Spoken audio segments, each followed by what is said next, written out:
Good evening, everyone.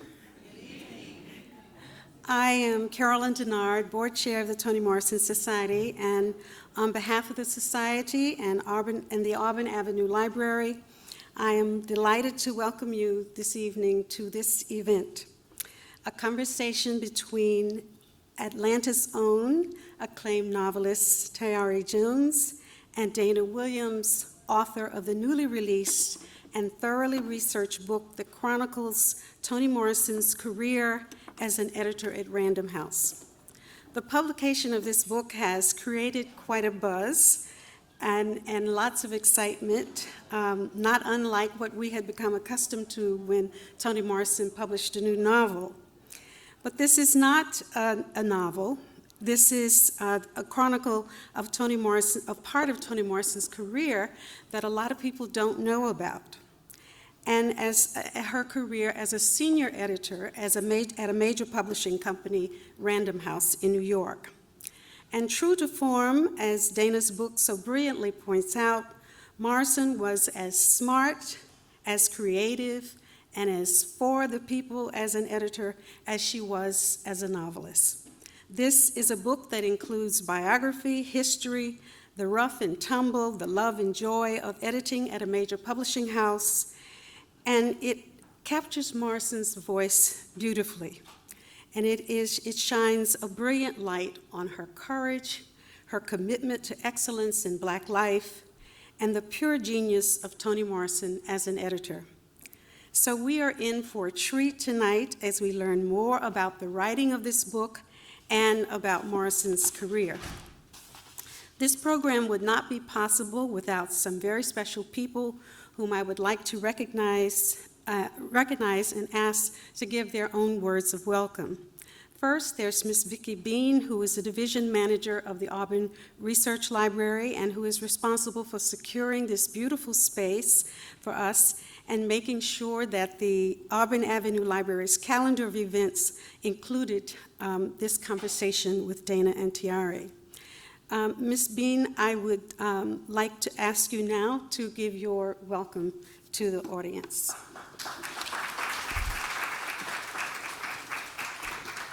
Thank you, Ms. Denard. Welcome, you all. We are so pleased that you all thought of us to even have this event here. And it was fortunate that we didn't have anyone on the calendar, but I think we would have moved a few things over. So we thank you for coming out tonight. And if this is your first time here, we encourage you to come back again.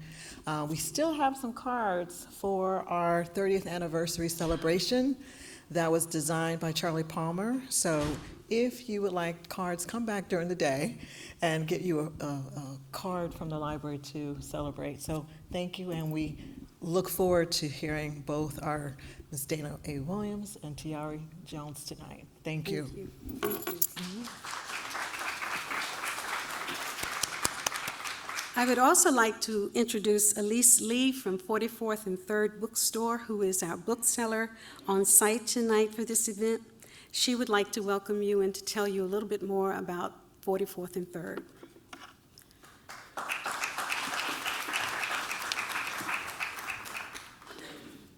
Okay. Hello, everyone. So we're so excited to be here for the book discussion of Toni at Random with author Dana Williams, who will be in conversation this evening with Tayari Jones. Just want to first start off by saying that we're both excited to have you here. My name is Elise Lee, and I am the communications manager at 44th and 3rd Bookseller.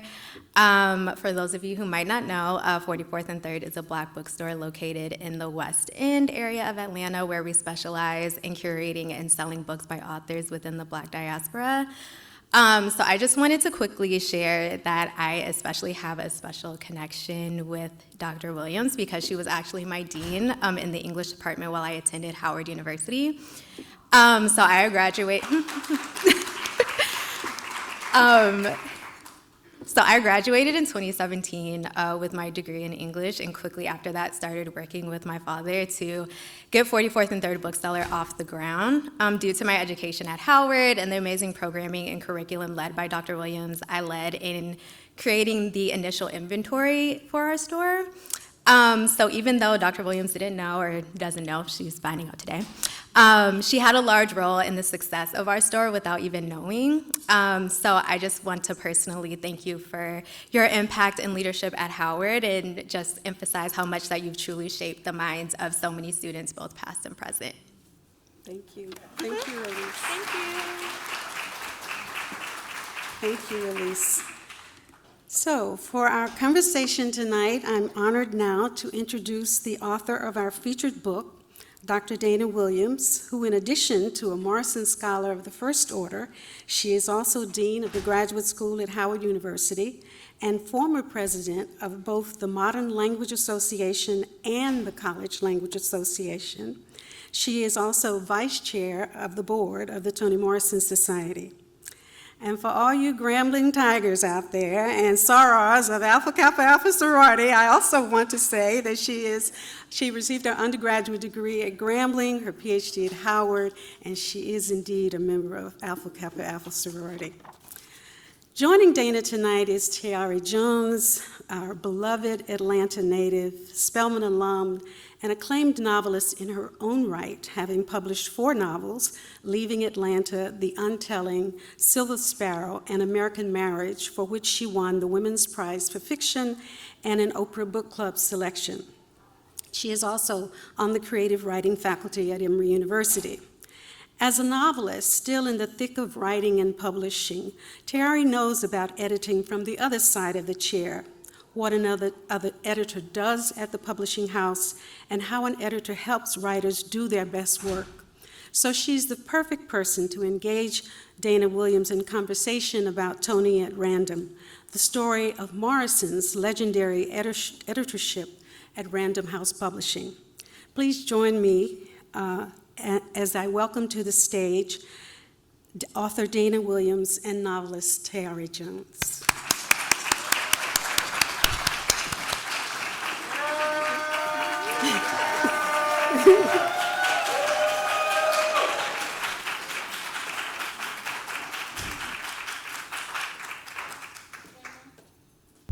Dana, welcome to Atlanta. Thank you. We are so happy that you came here and brought this beautiful book. I have not seen a book of, would you call this a biography? What would you call this book? I call it literary history because I'm an academic, but the publishers are telling me to call it a biography. So it's a biography that tells literary history. And I want to say, though, it reads like a novel. Huh. It reads like a novel. That was hard work, I have to tell you. All these amazing characters, and we will get into it, but you know, when you hold a book, I feel like this book kind of pulls back the curtain on how the route from an author having an idea to a book being in your hand. Mm-hmm. And the intrigue and the politics and the vision, the courage, and dare I say, the drama. Yes. Yes. I gobbled this book up. When I got it, you know, it was sent to me to read, and I'm reading because I'm a dutiful, scholar, and I like to know what's going on, but I found myself just immersed in these stories of not only Morrison, but I realized that Morrison, was living her life as she was a part of everybody she knew was Black history. Yes, yes. But my impulse with this is to ask you, I said, I'm gonna ask Dana to start at the beginning, but there's so many beginnings. There's the beginning of how you wrote this book. There's the beginning of Morrison's own life. There's the beginning of Morrison as an editor. So I'm gonna ask you, what is the beginning for you? How did you come to write this? Thank you. I will answer the question, but I first have to just say 2 things about Tayari Jones. The first one is I love Tayari's work, and she knows why I'm alternating between the 2, so I won't tell publicly. But I've always read her work, always admired her work, appreciate that she read early copies of the book, talked to me about this book. Me, you, Ed Weege over beignets in New Orleans, like the whole 9. But here's the deal. For promo for this book, we were like, how are we going to drum up support? We know that the library is going to do its part. Auburn Avenue is going to do its part. NPR did a piece yesterday, and she said, I saw it on Tayari's social media, and I love her, and so I wanted to talk to you because she thinks you're smart, And And I was like, I will take that. It's already But says also, I'm smart. I think she's smart because she is smart. That's important. That's important. Thank you. Thank you.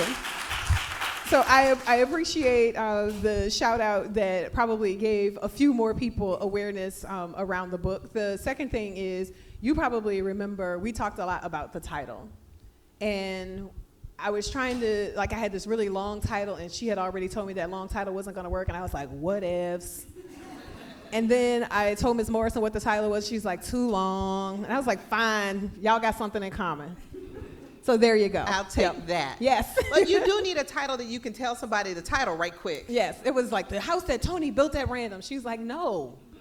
As a writer, she's like, and your editing team is not going to let you keep that title. So then I go tell Ms. Morrison, and she says, too long. Toni at random. So it worked out. There was a happy compromise. So I'm happy to be here with you. And actually, that is a part of the telling of how the book begins, because having that conversation about what the title might be was something that I did when I was at an open house for New Year's Day at Eleanor Traylor's house. And Eleanor, of course, Dr. T is from Atlanta. Yes. So. And a Spelmanite. And a Spelmanite, yes. And yes, taught at Howard for many years. Just as an incredible, HU? No, all right. All the things. And so much of this book, too, is a lot of set ripping as well. So people finding ways and finding themselves in the story. But we were in a class with Dr. Traylor at Howard, and we were reading Toni K. Bombard, Leon Forrest, Gail Jones, Henry Dumas, and I want to say John McCluskey. And I said, what do these writers have in common? I'm all for contemporary African-American fiction. That's what I think I'm going to do my work in. And she said, well, these are the writers that Toni Morrison edited at Random House. And the fiction writers. And I began to really pursue the book thinking about, how do I talk about this fiction in relation to Morrison? Fast forward to Northwestern. Ms. Morrison is doing the Toni Morrison lecture shortly after he had become an ancestor. And I'm talking to her about Leon Forrest. And the two of us are vibing, because we read all of Forrest, and everybody else in the room is sad that their friend is gone. And we're sad too, but we really want to talk about Leon Forrest. So she asked, kind of girl, why do you know this? And I said, well, I was in this class with Dr. Traylor, and she goes, oh, no, I didn't even need to say anything else. And I said, and I'm really interested in thinking about your editorship of these fiction writers. And she said, if there's anything I can do to help, let me know. And at that point, you go. And I had been stalling, but at that point, I was like, all right. She said, if she needs help, if I need help, go for it, and so I did. And you think that means that is part of her work that she wants known, because when you read this book, you see just the incredible contribution she had to shaping the canon of African American literature. And the editor is kind of like the secret hand behind the book. Yeah. One thing I noticed in here is how much she considered these books her projects as well. Yes. So much so that many times when she was promoting her own books, instead of just talking about Sula or Song of Solomon or Beloved, she would talk a lot about the writers that she was editing as well. She really did see them as extensions of the work that she was doing, and she kept saying repeatedly, that was hard work. I'm really proud of that work. And part of the hard was, yes, being an editor is hard in and of itself, but being a black woman editor in the 1970s is a really hard thing. And she, I thought, really wanted to make sure that people understood that it wasn't all as neat and clean as this book just shows up. Yeah. I mean, just to give people a little background who may not know exactly how publishing works, is that the editor is an agent or someone gives the editor a manuscript. The editor thinks, oh, the company should publish this book. But then she has to convince the company to make the investment to take it on. Mm-hmm. It's because most of the time when people think about editing, they think about the actual, writing on the pages. And she had to do that too, but she had to create enthusiasm and excitement and commitment from these large white institutions to bring these books into print when there was a belief that black people don't read. And won't buy books. How did she overcome that? Part of it was an advantage that she had at Random House, where they didn't have to take books before the whole committee. In other places, literally, the one black person in a sea of hundreds of people, for sure 20, 30 people, would have to convince everybody in the room. That would be like us trying to convince a room full of people who aren't familiar with the work that we do, yeah, you should really take this on. She didn't have to do that. She could go directly to her editor-in-chief and say, I believe in this book, I want to do it. So part of it was the genius that was her as writer that they had some confidence in. But then also, she had to work the room like everybody else, because in addition to convincing someone to take the book on, you then have to convince them to give the person a fair advance, and the advances were not fair. Oh my goodness, they were so small. Like you could drink them up. They were so $1,500 small. Yes. Well, I couldn't drink that up, but Right? you know what Well, I mean. what's, yeah. In one, yeah, I get $750 though, because sometimes it would be $750, and then you might get the other $750, but a really small advance. So she has to convince them to give them fair advances. And then once the book is out, you also have to do the post-book work. A book can be great, but if nobody knows it, if nobody's reading it, if you can't get anybody to review the book, if you can't get booksellers and your inside team, literally, because the black book I talk about is a function of her determination to end the sales argument that they can't sell books on both sides of the street. And she says, all right, I need to do a book that ends this argument so I can get on with the business of editing, so I can get this over with. And of course, the black book now is in its 196th printing or something. Yeah. Now, how many people knew the black book when it came out? Was it the 70s? Yeah, in the 70s. I know we had it when I was a little girl. It was in our house. I had no idea it had anything to do with Toni Morrison, but it was a cultural phenomenon. Tell people about it for people who may not remember it.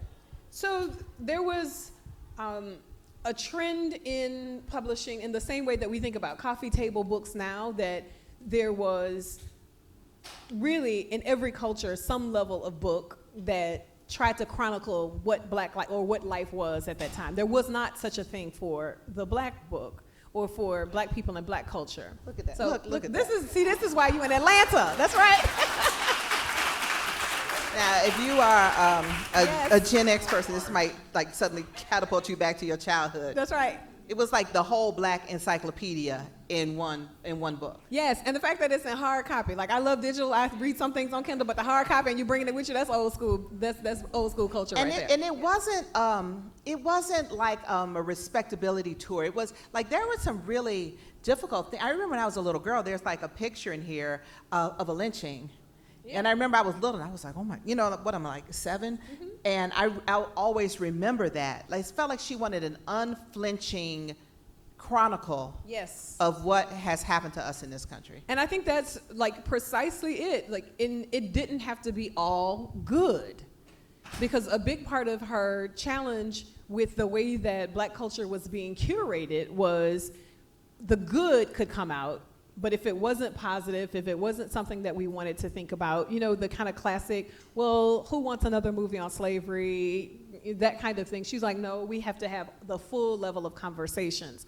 So there was a catalog called the Whole Earth Catalog that did not have a page in it about black life. It was the whole earth, but somehow there were no black people on the whole earth. So she puts together the team for the black book, and she's also clear that she can't do it herself, shouldn't try to do it, and so she gets Middleton Harris, who is known all over New York as a Negro detective. If it was a thing to be found about black people, he would find it. And she marketed the hell out of this book. She did. She had Bill Cosby, this is back during the Fat Albert days. She had Yes. Bill Cosby do all these funny things. He's like, you need to read this book. What do you say? You need to read this book before you die? That's right. And he said, so you need to hurry up and read it. Yep, if you want people, yep, that's right. So hurry up, Where is that? 'cause you gonna die soon. Where Yep. are those commercials? You keep talking, I'll find that part. All right, please. That was funny. Let me read that part. But that was a big part of who she was as editor, knowing what the pulse of the world was, what would get people's attention. She writes to Bill Cosby this letter basically saying, you don't know me from anybody. I tried the regular avenues. I tried to get, She said, I Rochester. tried to get your, Max yeah, Roach. she tried, I talked to Max Roach, and he said he was going to reach out to you. I don't know if he had, but, so I'm reaching out to you, Yeah. Because you should know who I am, right? Yes. Yes. So she gets Bill Cosby to do these spots, and at the time, he's everywhere with CBS. He's just on this special on Black History. It's Fat Albert. He's doing a lot of stuff with Black education. So she makes that connection, sure. But then she also knows that she wants him for a separate book because she wants to recruit him as an author, because she had not had a list before. She's essentially creating a list herself. Everybody else comes into the industry in the same way that we think about privilege in some ways, where you get something from, you inherit a list of people from somewhere. She has to build her list from the ground up. So she's thinking, I'll get him to do this intro, and I'll also get him to do this book, because celebrity will also sell in ways that Leon Forrest won't. So I'll be able to do a Leon Forrest novel because the black book will make the money for me. And then she gets Middleton Harris to put it together to say, I want the full range, everything. She got her own family members' pictures. She basically had a campaign going on, like anything that you have that will be unique. And what black person in your family does not have something from the 1800s somewhere that to some degree you almost wish they got rid of some of their stuff? But there is some stuff, I hear to listen, right? There's some stuff in there that needs to be chronicled, and so all of that happens in the black book. And she does it because she says, she was tired of the sales team saying, we can't sell books on both sides of the street, which basically meant black people and white people won't buy this book. And it was such a different moment in the significance of a book. Like the fact that she could hit a celebrity up, someone who is as famous as Bill Cosby, and be like, I need your help with a book. And he felt that that was a wise use of his celebrity. Like the book meant something. Like she believed, and people believed in what it meant to have books in your home, what it meant for your children to see books. Y'all remember, how many people had the World Book Encyclopedia in your house? Yes, and we had Encyclopedia Britannica, because I had those kind of parents. Yep. And it was a little more rigor, but like the idea of what it meant to have a book and what it did for your children to see in print, or what it did for anyone to see our stories in print. Yep. And it gave her mission, and she did not play around. Talk about that, the beginning of the book when you talk about the panel she was on. Yeah. That's great. How'd you get that information? Tell them what happened. Yes. Even what she was wearing and everything. The backstory. Don't forget about what she was wearing. All right. I'll tell you what happened and then a little bit of the backstory, because some of the folks who saw that footage when we got it digitized are in the room. Pop, Norman, Dan Black. It was a part of a project that we did to really try to pull some of the footage from the internet for the Institute of Arts and Humanities symposia or conferences that happened at Howard. But she's at this panel that is a new panel from the evening. It's the Saturday morning, and it has been added to the roster. Every year, there's a panel on fiction, there's a panel on poetry, there's a panel on drama, there's a panel on folklore, and so on. So the prior year, they say, ultimately, the one thing that we're missing is publishing, because we can't figure this part of it out. So they add Morrison to this panel. There's Charles Harris, who founds the Howard University Press, but who had been at Random House and who Morrison to some degree replaces. She takes on his list. So the whole notion that there can't be two black people in the same space, like one of them's gotta go, Harris does get a good exit strategy and founds the Howard University Press, but he's there and there's tension between them, clearly. Clearly. Then there's Carol Parks, who had been at Black World, which Johnny Johnson had decided was just too black and needed to go. So Ebony and Jet, yes, but Black World, no, because Black World was changing the world, literally, like one issue at a time. Hakeem Madbuti was there, Dudley Randall. So this is like black independent publishing, and they're really trying to figure out how to maintain the independence of publishing, because post-Black Arts Movement, black publishers aren't getting the kinds of books that they had been getting, because the mainstream publishers realized that this was some money to be made. So everybody had a Black Panther book. Doubleday had a Black Panther book, Knopf had a Black Panther book, Random House, everybody was like, oh, we want to make this money, so that, and it was pushing the independent black publishers out.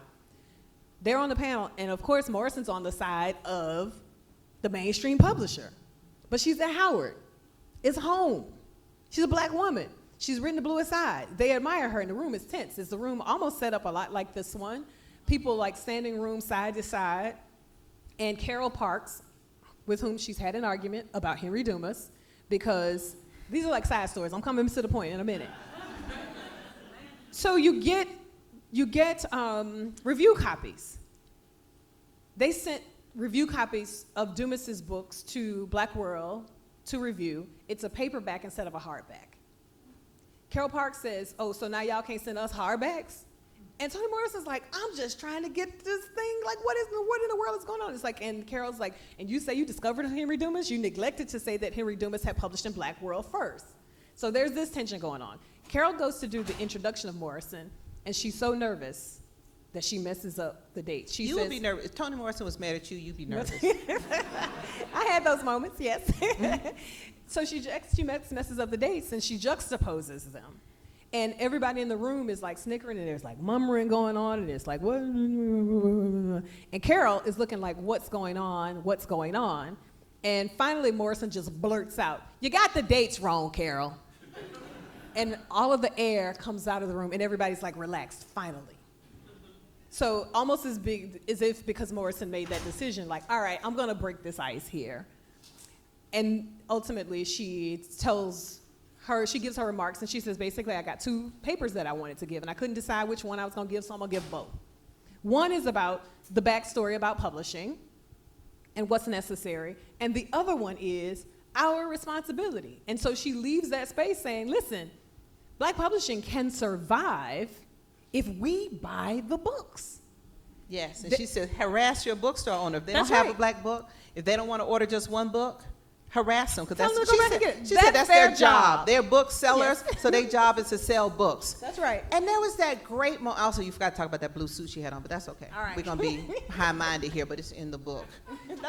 But But also, there's that moment when the man stands up and says, well, we need to talk about how we can get Black people interested in reading serious books. And she said, that's not a problem that we have. no. She says that's not a problem. She says there is no more fastidious a critic in the world Fastidious. than Black people. And that was a really fastidious thing to say. Basically, she said, if your music is not good, we will boo you off the stage. If the movie is not good, we will throw things at the screen.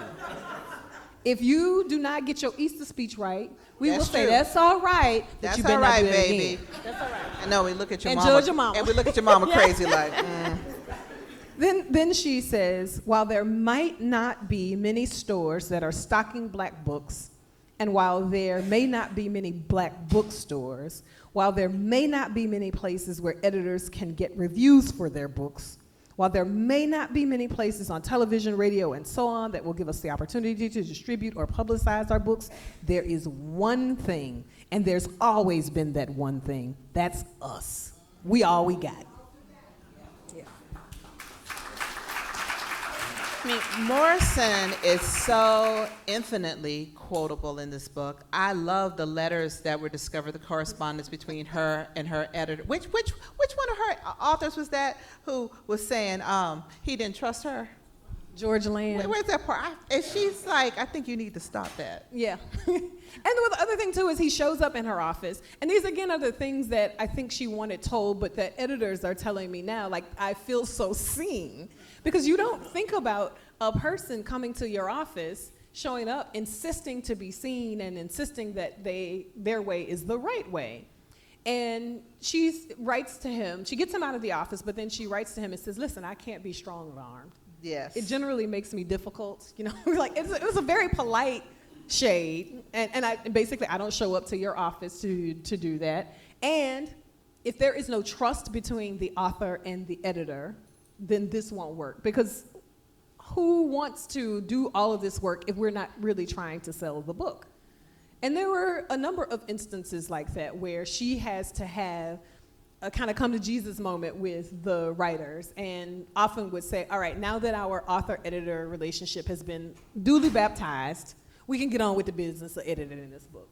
Yeah, I mean, it was so, I saw it when I was looking through looking for the Bill Cosby. This is not my copy, that's why, but I found the Bill Cosby and I lost that piece. But she was like, yeah, I would advise you not to ever speak to me like that again. Yeah. Yeah, she says it tends to make me cranky. And just to think, like, she maintained the force of her personality despite being the only one. Like, whenever you're the only one, you do feel like your position is tenuous, right? But she never behaved as though her situation were tenuous. And I was also struck by, like, the real love and abiding connection she had, particularly with Toni K. Bambara. Yeah. Toni K. Bambara lived a lot of her life here in Atlanta. Yes. So, and the chapter, The Two Tonys, that was my favorite part of the book. I was so moved at the way that Toni K. Bambara was writing short story collections, and she just insisted that she be taken seriously as a writer. Mm-hmm. And they were like writing in the same room. Like Toni K. Bambara was over to Morrison's house, and they were writing the book, passing pages back and forth. That was an enjoyable chapter to write. I'd say often as much as writing can be enjoyable, because it's hard. Writing is hard. It's Y'all, stop it. Digging a ditch is hard. And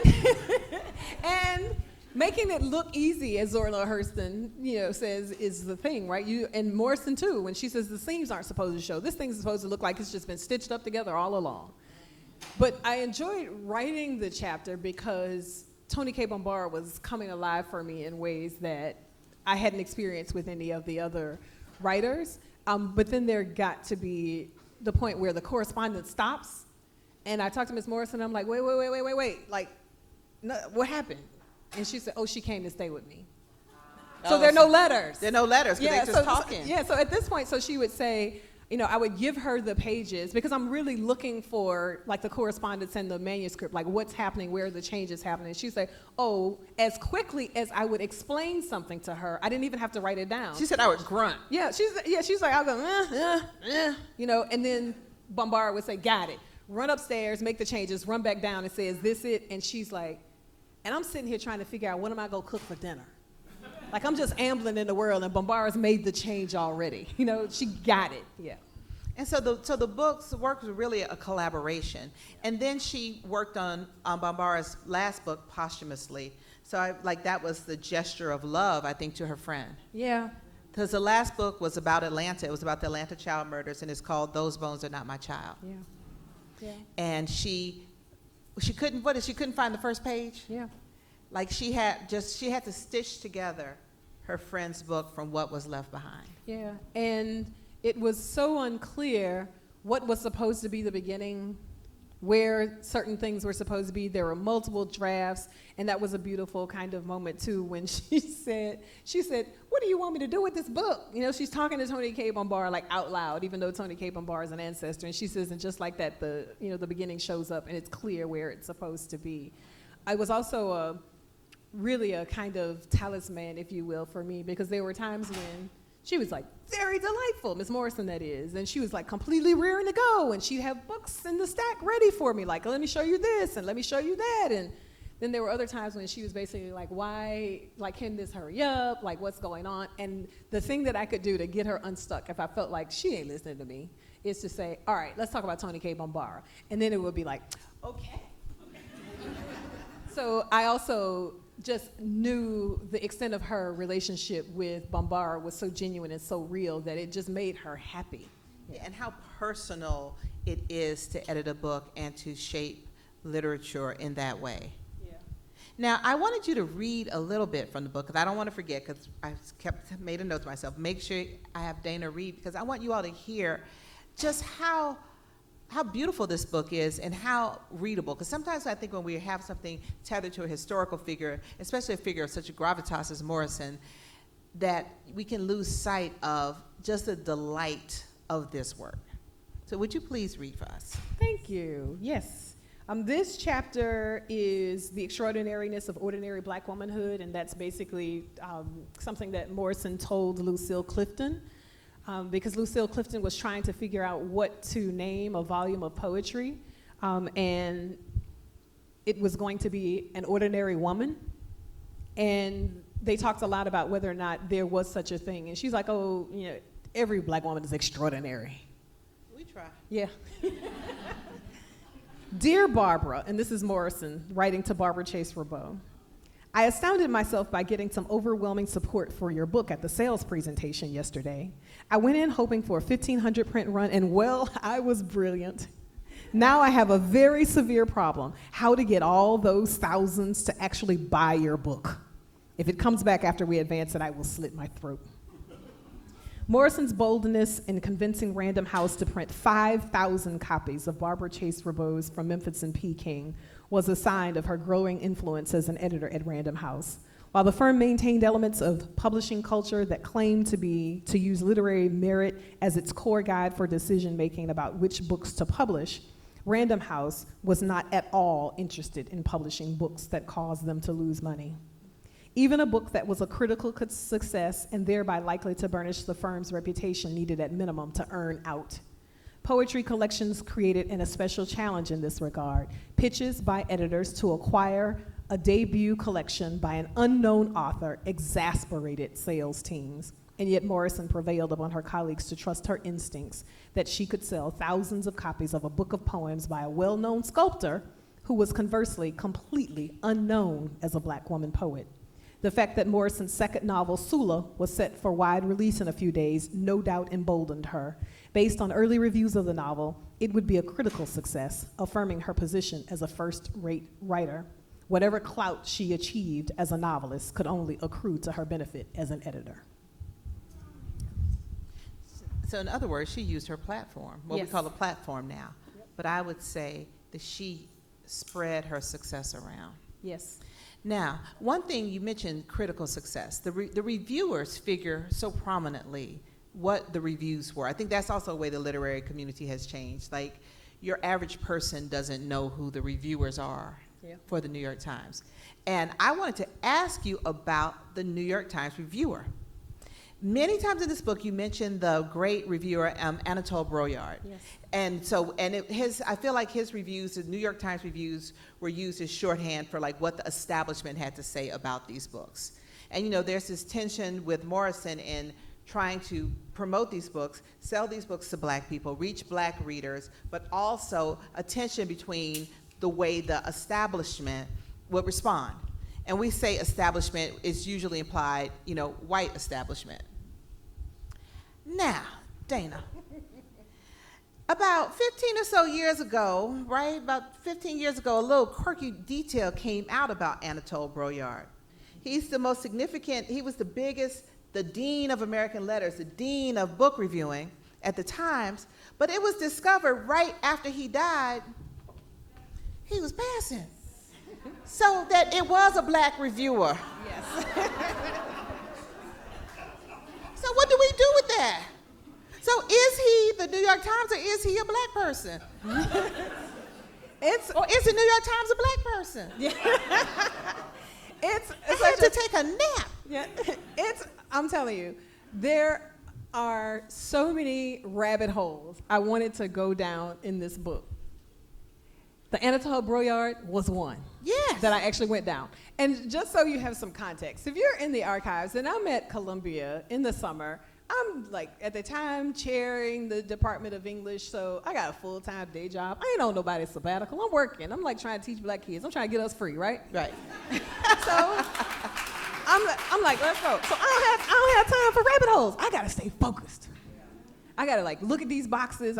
But then I'm like, oh, I need to find this out. I'm like, these boxes can't wait. Passing? Exactly. Inquiring minds want to know because I kept saying his name come up, and I'm trying to figure out exactly why he is also the person who's always assigned to the Black books. He likes some of them, he doesn't like some of them. And again, today, if you get a good review from the Times, it can make or break you in some ways differently from then. If you I think then it could make or break you. Now it can annoy or please you. That's right.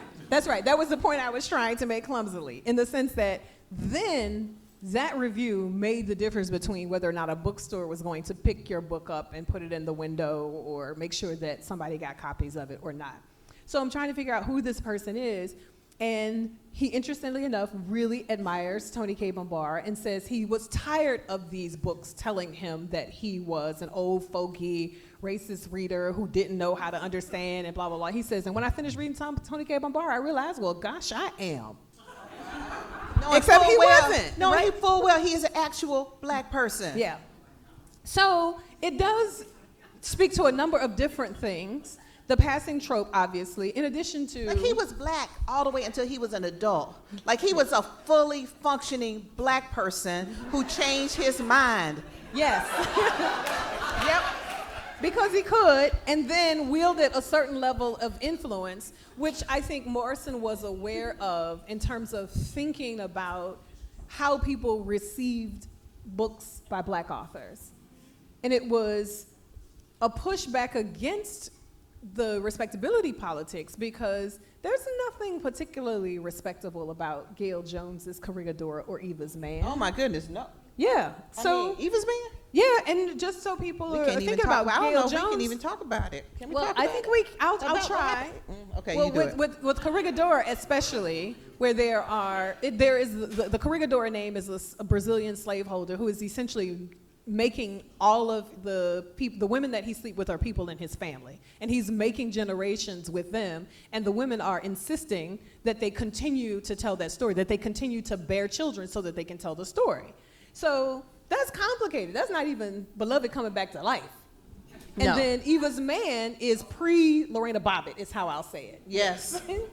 So Morrison's not consumed with this, so she knows that she has to work the space in a way, the critics especially, to help them to think about a kind of full range of Black life. And interestingly enough, I think that might be why Broyard got it, because he was actually a part of that world, Which world? the Black world, not the. Well, stay with me. Yeah. Okay.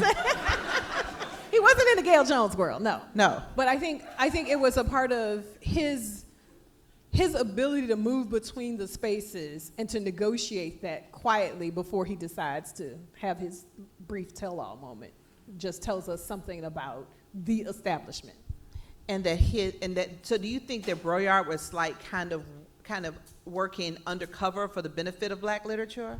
I wouldn't go that far, but I think he understood it. Yeah, I think he understood the layers a little bit differently from other people. By the time Mel Watkins gets to be the first Black reviewer of the New York Times Review of The Books, second Black reviewer, since Broyard was the first.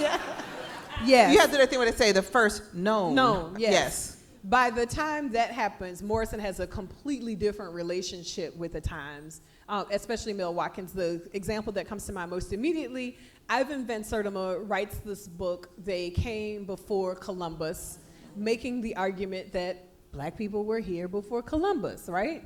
But he gets trashed in the Times by all of the sociologists. He's a PhD, really, really well established at Rutgers on the faculty, but Morrison takes a chance on him, again, because she thinks that people need to know that Black people were here before Columbus.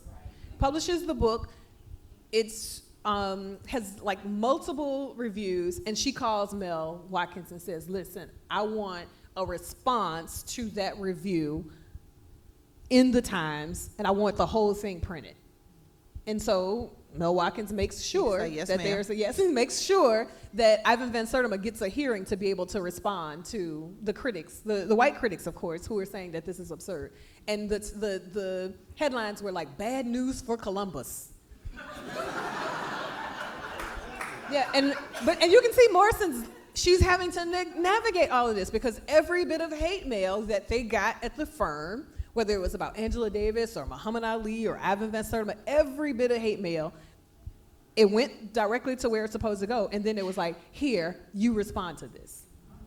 And I was just saying, she did not shy away. Sometimes when we look back, like even at Muhammad Ali, Angela Davis, the history has clouded how much hostility these people took. Like now everybody loves Angela Davis, right? Like even the Fluevog Shoe Company have an Angela shoe. Like a posh shoe company has a shoe named after her. At the end of his life, Muhammad Ali was advertising for Louis Vuitton. Yeah. But we forget what an incredible risk Morrison was taking to publish these books. I mean, these people were considered to be extremely controversial. Especially Ali at the time that he signs the contract, because he has just essentially refused to go to the Vietnam War. So much so that his license has been stripped from him. And also, just as a plug for the library, while you're waiting, when you buy your book, stop by the exhibit, because there's an Ali exhibit outside. On your way to buy your book. On the way to buy the book is critical, yes.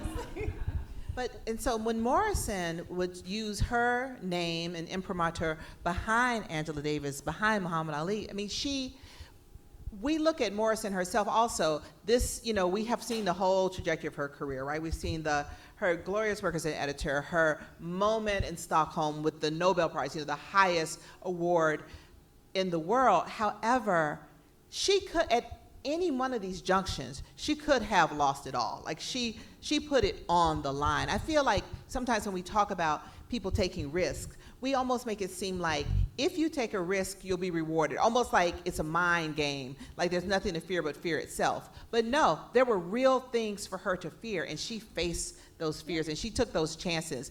And it, for the most part, it worked out for her, but it very well could have gone another way. But her commitment to telling our stories is why she took those risks. I agree. And it even went beyond telling the stories, which just made it so rich to me, and why I insisted on telling the story in some way. I'm thinking specifically there are 10 chefs in New Orleans who had put together a cookbook called Creole Feast that she had edited. She knows the book will do well. She like works the thing to make sure that they get all of the promo. They're going to feature dishes at corporate offices. All of that, yes.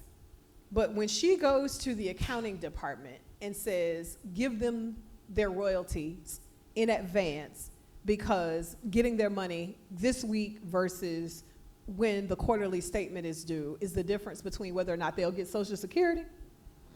Because they have been paid under the table. Oh. These are New York chefs who are not hired legally by any house in New Orleans. Someone says, hey, we want to unionize you guys. We want to make sure that you get everything that you deserve. They don't have the money to be able to put it together. So when they go to her, like, hey, can we get our money for like the back end of this cookbook? She has to go to accounting, and she says, yeah, we're going to do this. Similarly, when Toni K. Bombara's typist in Atlanta is pregnant, and nobody can follow Toni K. Bombara's lines to the left, to the right, on the back page, like go here, go there. Morrison's assistant, who has seen Bombara in the office, and Bombara can be there to walk her through it, is typing for her, and she gets a nasty letter from accounting, like, you don't have authority to pay Pat overtime. And she just quickly says, at the point where we don't have enough money to pay people for their labor, let me know, it's time for me to get a new job. Yes, sir. Well, speaking of her getting a new job, how about we talk about how she was able to pull herself away from her work at Random House? I think it was tough.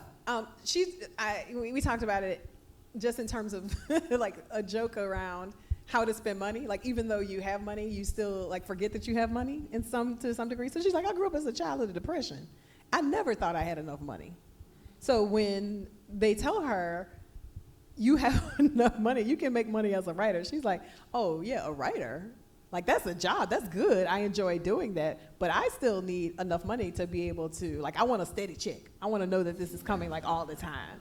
I want insurance, I want this. And they're like, no, you can make it as a writer. And she ultimately says, I want to stop stealing time to write.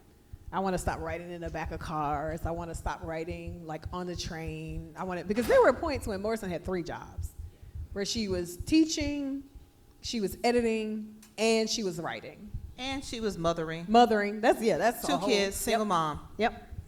So she, I think, had the kind of mind that could move quickly enough that it wasn't consuming, because she was also still being very good to her friends and cooking and baking cakes still for people, because a part of the recipes story around Creole Feast that she told was like, I got these recipes, and they were just like a little bit of salt, a pinch of this. So she's like, so I had to try them all, and then I had to write it out and say, add this, pour this in first. And then she even, said, hey, I tried those gelatin bars, and like I froze them, like you said, and they didn't hold up. So I'm taking that recipe out.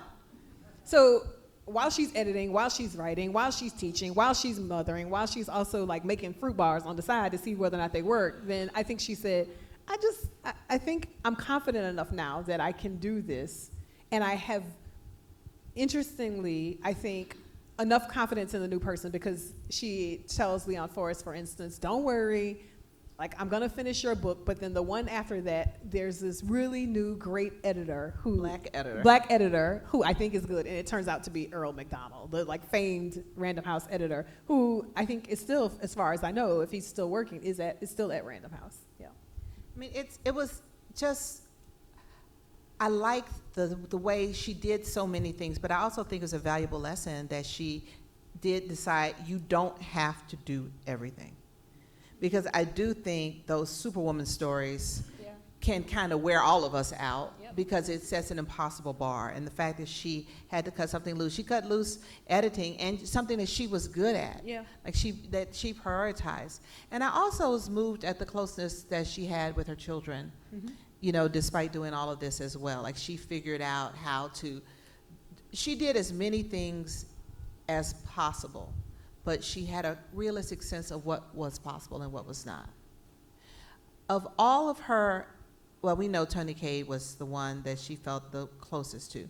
In your view, which of her edited works do you think was the most impactful? If there was a book, maybe this is an unfair question, but do you think there's a single book that you think captures what her legacy was at Random House? I would have to answer it differently for different perspectives. If picking one, I would say the Black Book, because it did so much with so many people, and she was completely invested in collaboration, and there not being an only. For fiction, I think Gail Jones might have been published otherwise. Toni Cade was already doing incredible work. Leon Forrest would not have gotten the audience that he got had it not been for Morrison. And then I think Angela Davis might have reneged on her contract, absent Toni Morrison, to be clear. And here's why I think so. Angela Davis, of course, was still moving around the country as an activist after getting out of jail. And she had attorneys who were working with her and for her, really trying to pay her bills because she didn't have a job, because she's still essentially really trying to do the activist work. So the attorneys negotiate a contract for her with Bantam Books. And this is at the time when the Hollywood memoir was new. The way that we know everybody has a memoir now was not a thing, right? So this was Hollywood stars telling stories and writing books and moving away from kind of literary fiction and literary history and biographies of people that had been dead for hundreds of years had just made the shift. Bantam wanted that kind of book for Angela Davis. And Angela Davis was completely disinterested in this tell-all who was sleeping with who book. I mean, the way that they even positioned it when they announced it, like, now that she's out of jail and George Jackson is dead, we get the first the story about this untold love story. They literally cast the book as a love story. And I think again, I keep thinking about the way these historical figures have been recast. We forget that Angela Davis was on trial for killing a cop. Yeah. We forget that she was involved in this with George Jackson and all this, like, intrigue. Like, we forget about the way that they figured in the public imagination at that time. Yep. And it was part of their job to rewrite the kind of misrepresentations, both of the relationship and what it was that she was trying to do. And having conversations with her convinced Angela Davis that she had someone who was willing to work for her so that she could tell the story that she wanted to tell, or that she thought needed to be told. Because Angela Davis will say, I didn't think I had a story to tell at that age. Like, I knew, like, people knew. What like, did she think? Well, she was thinking, it's funny. Like, It's just, we're in the age where people think they can write a memoir on because of their TikTok. Yeah, because she's like, she's like, I haven't lived long enough. And we also forget Angela Davis was an academic.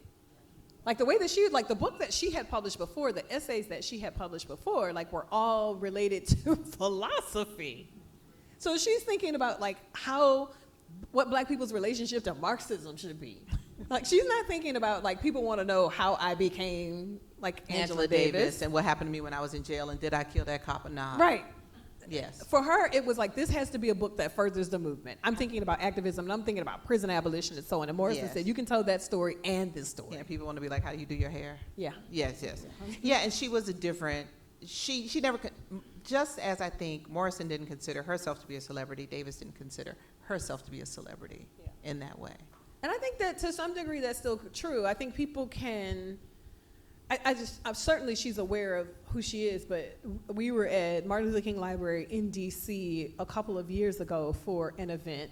And when you talk about the most chill, down to earth, don't worry about it, oh, she can come in, like, hey, what's your name?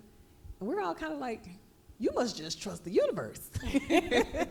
Because you're in a public library, like all things are possible. Yes, but I guess if Angela Davis, if anybody has reason to trust the universe, Yeah. it would be Angela Davis. Yeah.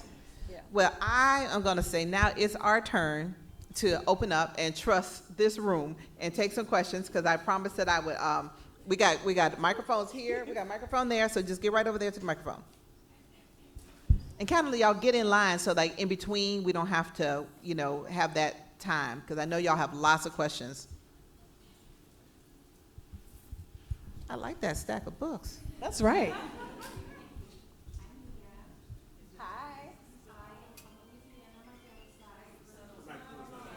Oh, Can you flip the switch on the mic? Button. There's a little button on the side of the slides. Let's see.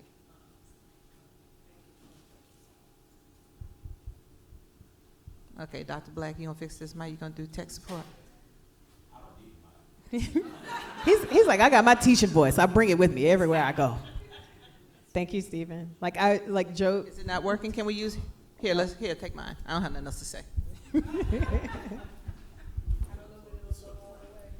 okay, give her yours and I give you mine. And then somebody's gonna come fix that mic. That's right. Hello, Hello. I'm Nia. Hi, Nia. My mom went to Dillard, and my family's from New Orleans, so that's nice. What's So my up, first fam? question, I bought this book a day ago, and I just finished this book, and yes, I am a reader. So my first question that I have, I'm just only gonna ask two. It's gonna be to Miss Jones, and so I'm gonna read, okay. So you mentioned finding yourself in books like The Bluest Eye. What do you believe is the spiritual or emotional bridge between Morrison's work and your own? That's a good question. You know what? I think that one of the great gifts of Morrison's work is that she made rigor black. That she kind of embodied black rigor. And because sometimes I think that when people are trying to say, oh, you need to write something that is, when you want to connect with the people, then the idea is that the people are somehow less sophisticated than oneself. So I feel like Morrison encouraged all of us to rise up to meet our audience. And that's what I think is her main gift. I feel like she wrote about ordinary people in such a way that made them feel mythological. And when you can recognize a character that feels mythological as someone you know, then it makes all of us feel elevated. Yes.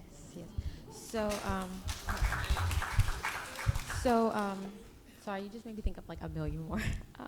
So my next one was, as an Andrew D. White Professor-at-large at Cornell University, a role Toni Morrison also held from 1997 to 2003, how do you carry forward the weight and beauty of that legacy?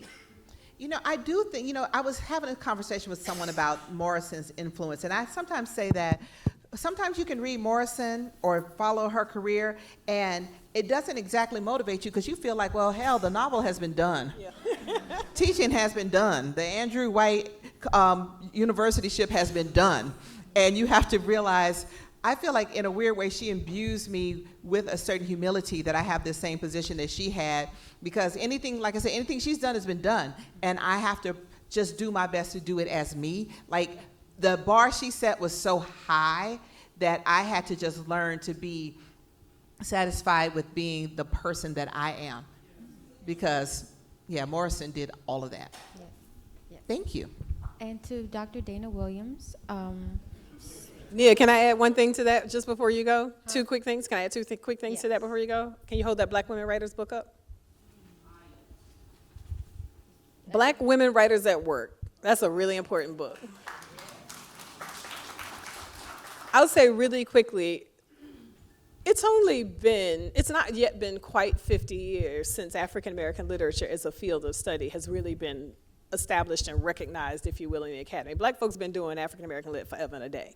but in the academy, just in terms of its recognition. And the folks who did the work in that book, just so incredibly important. So much of it informs Morrison and the work that I think is really important.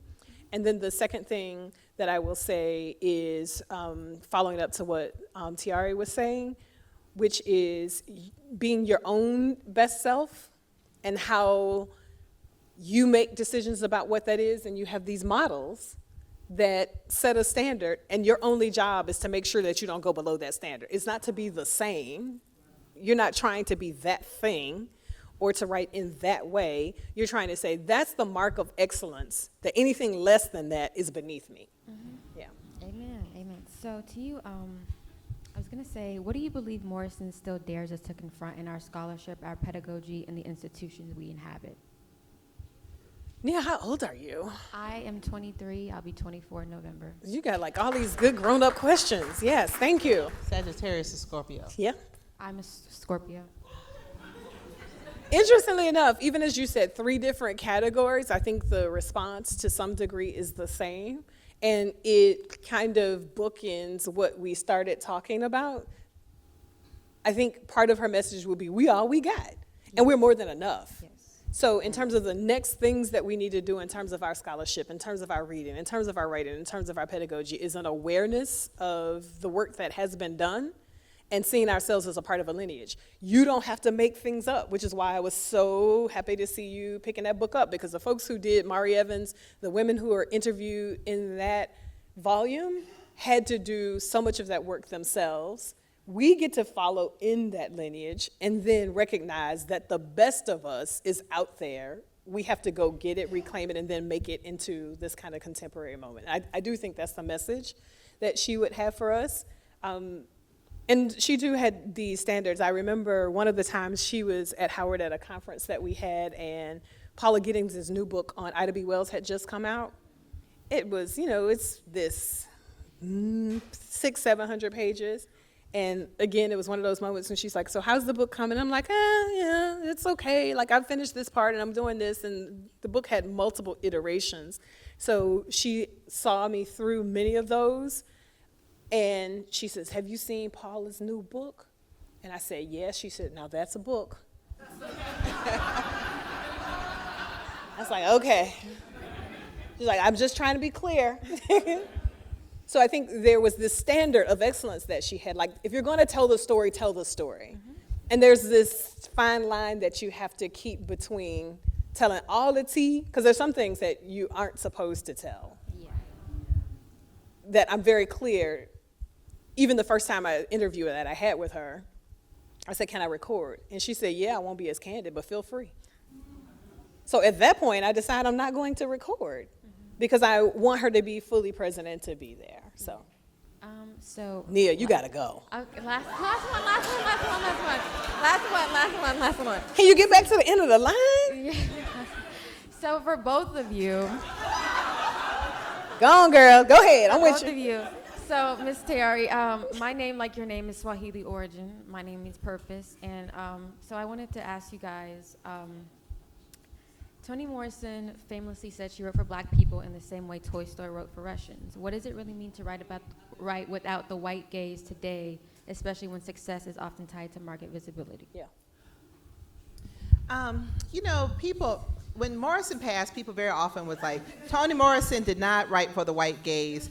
And I felt like, if y'all keep putting white gaze in the head of her obituaries, you're putting the white gaze in the obituary. Right? Yes. I think that, I don't know, I don't have a big hang up about the whole white gaze thing. I mean, I've always felt like I don't write to the white gaze because I grew up in Atlanta. And so we didn't even have no white people to gaze at us. But I do believe that somebody got to talk to these white people. Now, that's true, too, and they need to do it. That's somebody else's work. It's important work. It's not my work, but it has to be done. So I don't really get too caught up in that. I mean, I feel like there's so much work that we as black writers, thinkers, and black people have to do, and we have to divide the task up to what suits us best based on our beliefs and experience. And so that's really how I feel. I feel like those of us who are not, we don't do the white gaze, that's fine, that's our work. But the people who do are also, I think, doing meaningful work. Yeah. I would agree with that. I think it's important to think about or releasing that for some people, because for some people it has to be released. It didn't have to be released for us because we grew up with black people. I grew up in an all-black Yeah. town. I went to Grambling and I went to Howard.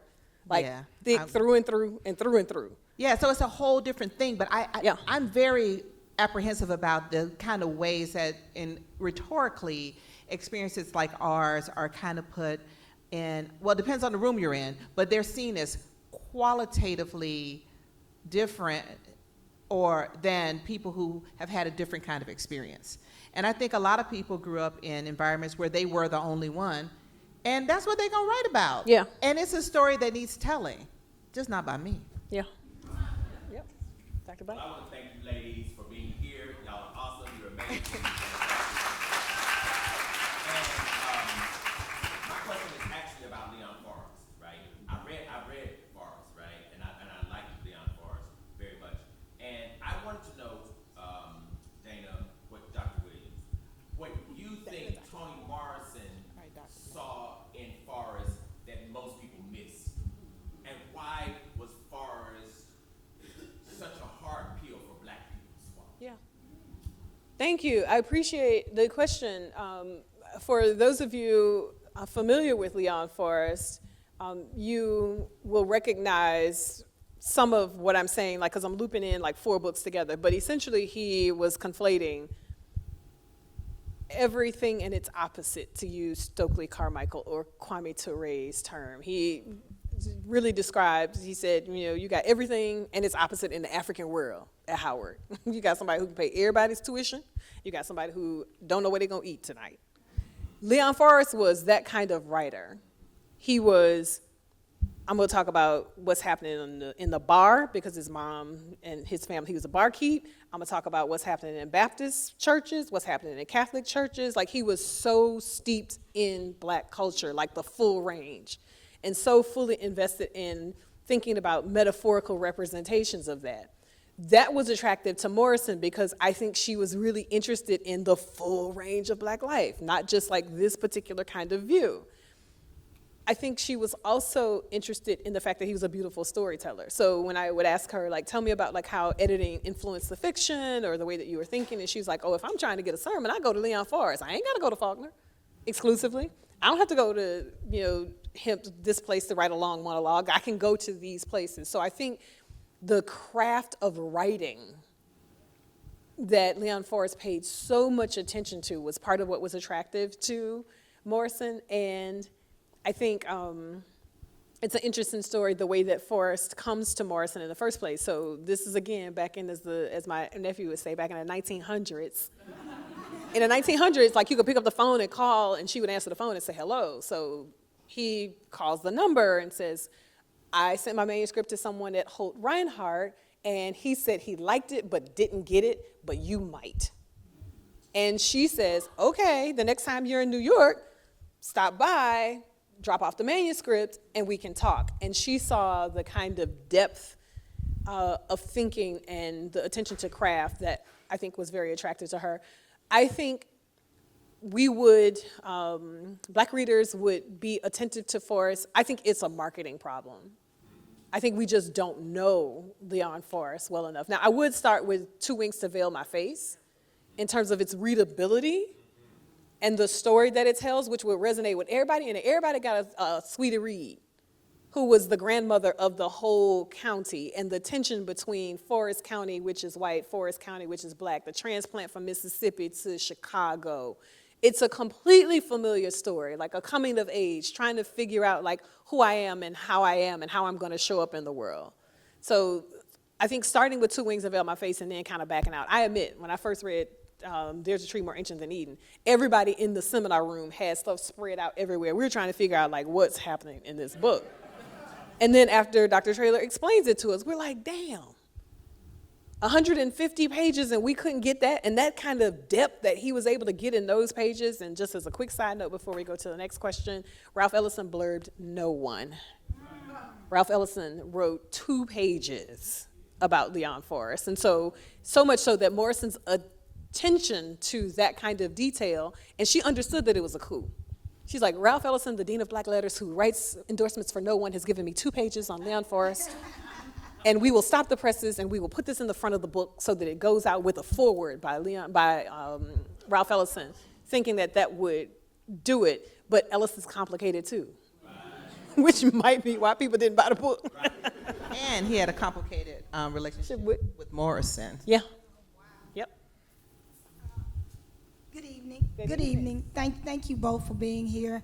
Now I have more books that I have to buy and more people that I need to learn about because I'm a lifelong learner and I need to win the lottery so I can quit my job and just read full time. But the question that I have, but as my friend Miss Jones says, books don't have expiration dates, right? It is not a carton of milk. There you go.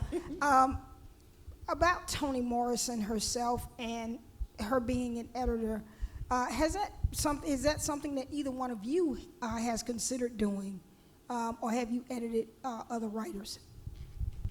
No. For me, no. I mean, seriously. And I appreciate the question. It's important, too, because what I have done, in an interesting twist with this, is the person who was the editorial assistant for this book, which basically also meant was the editor for this book, to some degree. Shout out to Abby West. Abby did a great job with the book. But Michaela Tabron, who was a Howard student, who knew that I had been working on this book for 20 years, I've been talking about this book for this long, she's like, Dr. Williams, I know you do work in publishing, I want to be an editor. Like, how do I do that?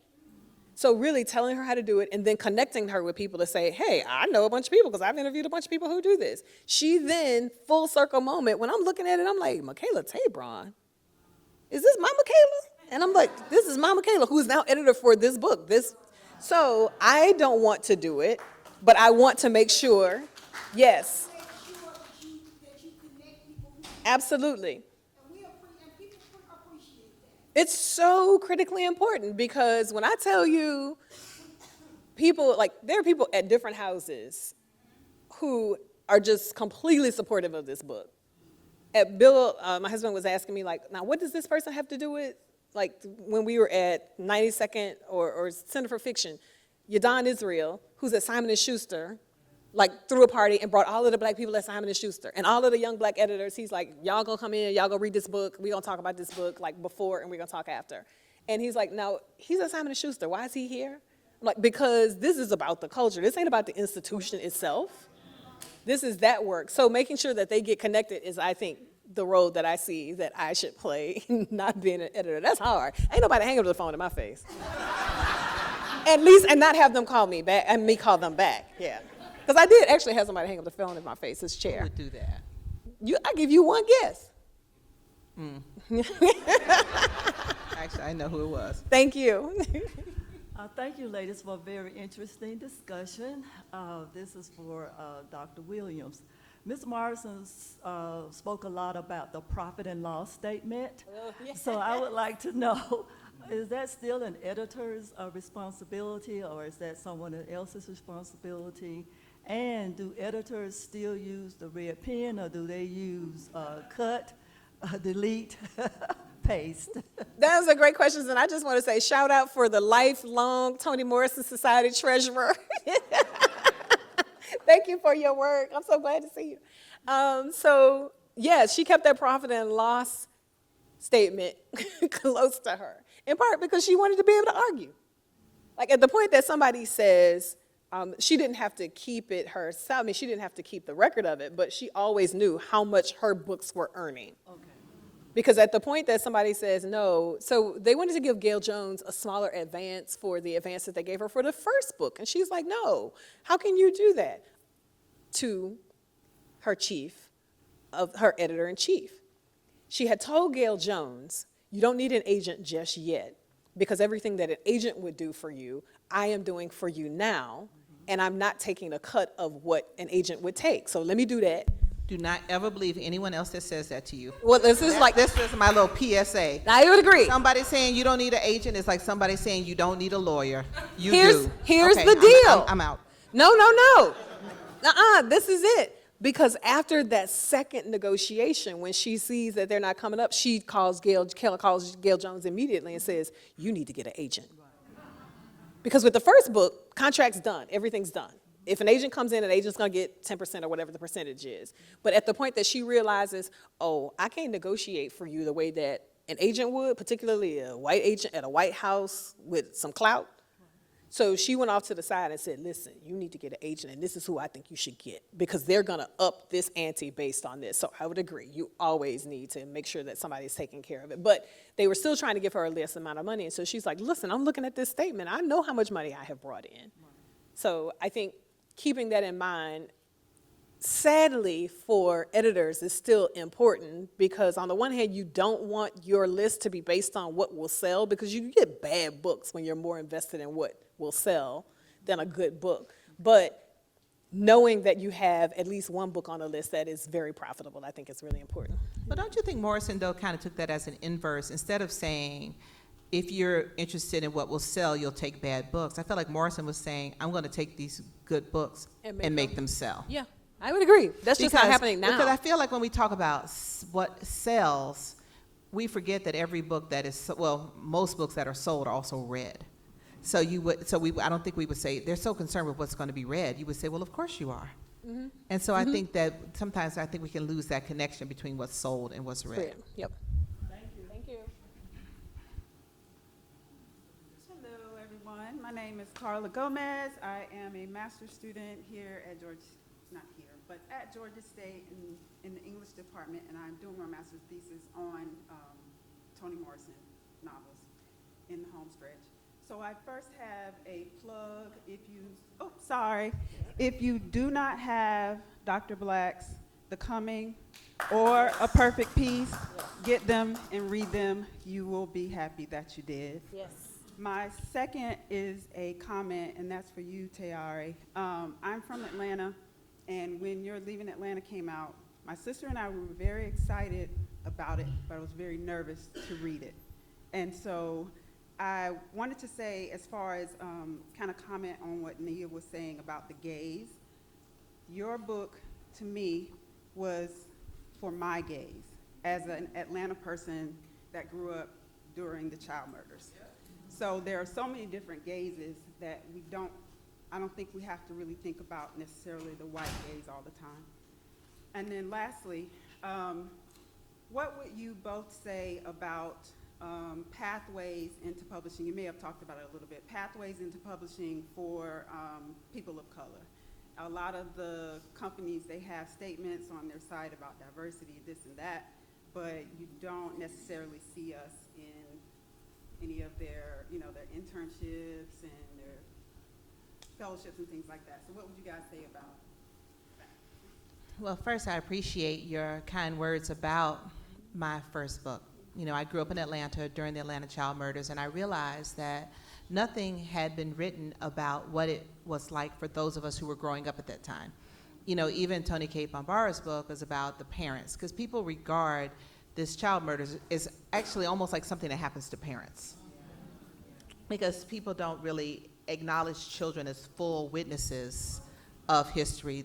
They have a hard time. Children are viewed so much as symbolic people, not actual human beings. And I wanted to write just what it felt like for those of us who grew up here. And I didn't want it to be only the terror of the fact that 30 black children were murdered, but I also wanted to talk about a love letter to our generation, what it was for us, because we still had to. I always said it's a novel to me that what it is to think about your training bra and the serial killer at the same time, because serial killer or no serial killer, there is a lady at JCPenney with a tape measure, and she has some information for you. And so I wanted to make sure that I wrote something that had both those things, and I was aware that the people to whom that detail would be most meaningful would be us. I think that when it comes to publishing, I don't know. I feel like publishing is so much blacker than it was when I was coming up. When I published my first book, it was the early 2000s, and nobody black was involved except me. And black women writing novels were so scarce that I blurbed everyone. And there were enough of them, so few of them, that if I heard through the grapevine that a black woman was publishing a novel, I could get her phone number, call her up, and talk to her, give her some helpful hints, and tell her some things that I knew. And now there's so many more. I can't call all these people. They can, and they can talk to each other, and they can blurb each other, and they live in a different kind of life. So I actually feel that publishing is one of course, they have a long way to go. Everything has a long way to go. But in the 20 years that I've been publishing, I'm just seeing so many more Black people and other people of color. But I do think that just like everything, we're experiencing a rollback right now, and we're experiencing a war on expertise, a war on education, a war on books, and we are going to have to fight to keep our books in print. We're going to have to buy more books. We're going to have to buy books you don't even want. Like, you're just going to have to buy them just to keep it moving. That's what we're going to have to do. And we're going to also have to get back to, I think about Morrison and The Bluest Eye. When Morrison was writing The Bluest Eye, Black people did not have expectations of certain kinds of awards and accolades. Yeah. So that wasn't what you did it for, because that wasn't even on the. You really did it. She had a writing group. She shared, with her writing group amongst themselves. And I think we're gonna have to get back to remembering why we started writing in the first place. And I think that will sustain us. Yeah. I would agree. For folks who are interested in publishing, I would encourage you to do it, especially if you think that that is your gift, in part because on the editorial side, those numbers are still pretty few. After George Floyd, like so many other things, almost every house had some named person. Less than 3 years later, all of those folks have been moved out, either through pushed out resignations that don't have public conversations. Heck, this book itself had 4 editors. There was a point where literally I was in conversation with my agent saying, if I can't get a Black woman editor on this book, I ain't spent that advance y'all gave me. He knows I don't spend nothing. I was like, I haven't spent it, you can have it back. Because if a house is hemorrhaging Black women editors, and this is a book about a Black woman editor, I need to understand this a little bit differently. So the difficult thing in reality is you have to be willing to grind, because editorial assistants don't make $40,000 today in New York. So you have to have a parent who is willing to support you for 2 or 3 years, and then you move, or a rich somebody, or you gotta have some type of sponsor, hopefully, some legal thing, right? But it's just true. And you also have to have a certain level of grit. So if you don't have that person, then you gotta be willing to stay in Brooklyn with 3 roommates. Because the move goes from like 40 to 80 once you move out of editorial. So like you can sustain it, but part of what they're trying to do is to figure out who can be weeded out. You have to read with a certain level of attention, read with a certain level of volume. If it's work that you're interested in doing, I think it's important for us to make connections for people to be able to do it, because you do want somebody on the other side not asking you to explain a term. Because we're writing for people who are writing for, like everybody else gonna have to Google Urban Dictionary. I'm not going to change this. This has to be written in a way that is authentic to my voice. So I'm hopeful that more people will get involved and that we will push the industry, because the other thing that Morrison said at that conference at Howard was, if there are 100 detective or mystery novels written, all 100 of them are gonna sell, because that audience means to buy those books. So the things that we want to see on the shelves, we have to demand, and then we have to buy them and read them. Yeah. Thank you. Okay, so we have a hard out on this space, but before we leave, I want Dana to bless us with a reading. This one is from Toni K. Bambara. It's one of my favorites, and I have to shout out everybody here from the Morrison Society. You have heard me say this before. There was a conference in New York when Miss Morrison was still alive, and it was on her work as an editor. The first time that I talked about Toni Morrison as editor was at a Toni Morrison Society conference in Charleston, and there was not a conference that we had where she was not there. At subsequent conferences where I did work on, presented, Ms. Morrison would come in the room, it would be awkward, at first, but then I would say, I don't have to take any questions for Q&A because she can answer her own questions about like, what was it like to do whatever, whatever. But I mentioned that now because this was how I ended the piece where Ms. Morrison was there, and the look on her face helped me in those moments when I thought, I can't do all of this. Like, I cannot be Superwoman. This is me, and then I'll move to Toni K. Bombara. Bombara appreciated that delicacy from her friend and editor. In one letter, she slowed down enough to say so. And this is Bombara. Occurs to me I need an agent. I realize I expect load and awful, and this is Bombara, how she wrote. I expect load an awful lot on you, Toni. And while I thoroughly, deeply appreciate your beyond the call of duty support, I mean, damn, TCB, lighten up. In case you didn't know, you are a superb editor. I've just checked off items in the middle of your page 2, middle of my page 300 and something, and cracking up, laughing rather than raving over your shorthand language. Perfect. Thank you, Toni. Really, truly, truly. Thank you. We will say thank you, Dana. Thank Really, you, Tayari. really, truly. Thank you. Everybody, Dr. Dana Williams. Thank you.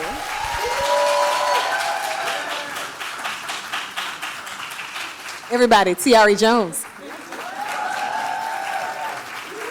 Thank you, thank you. Thank you to the audience. Thank you to Dana and to Tayari. It was just a brilliant and engaging and I hope inspiring conversation.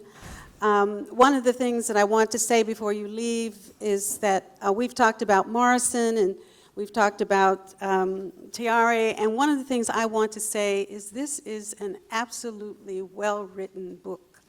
And that's kudos to you, Dana. I don't know how you pulled all the strings together and wrote such a beautiful, easy-to-read book. So thank you for your own expertise in that. And I encourage you to get this book. As I said, it's more than about editing. It's about Morrison's biography. It's about her engagement with other writers. You will learn so much. It is so well researched. So I encourage you to put this book in your library. It is the iconic story of Toni Morrison's editorship. So thank you so much for coming, and join us outside to purchase the book. And are you going to sign? Yes, I will. And she will be signing some of the books. So thank you. Good night.